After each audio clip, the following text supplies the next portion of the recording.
அண்மைச் செய்தி.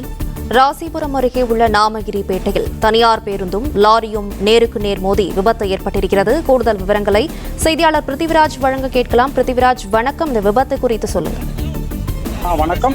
ஆத்தூர் மாவட்டத்தில் இன்று இரவு தனியார் பேருந்தானது ராசிபுரத்தை நோக்கி சென்று கொண்டிருந்தது. அப்போது நாமக்கல் மாவட்டம் ராசிபுரம் அடுத்த கோரையாறு பகுதியே தனியார் பேருந்து சென்று கொண்டிருந்த போது ஓட்டுநரின் கட்டுப்பாட்டை இழந்து எதிரே வந்த லாரியின் மீது மோதி விபத்துக்குள்ளானது. இதில் பேருந்தில் பயணம் செய்த 3 பெண்மணிகள், ஓட்டுநர் உட்பட என 3 பேர் சம்பவ இடத்திலேயே பலியாகினர். மேலும் லாரி ஓட்டுநர் உடல் நசுங்கி லாரியிலேயே தற்போது மீட்பு பணியில் காவல்துறையினரும் தீயணைப்புத் துறையினரும் ஈடுபட்டு வருகின்றனர். இந்த விபத்து நடைபெற்ற காரணமாக தற்போது 2 கிலோமீட்டர் தொலைவிற்கு போக்குவரத்து பாதிப்பு ஏற்பட்டுள்ளது.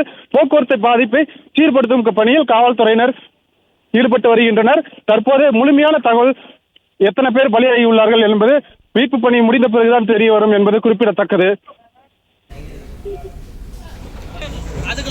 விவரங்களுக்கு நன்றி பிருத்திவிராஜ்.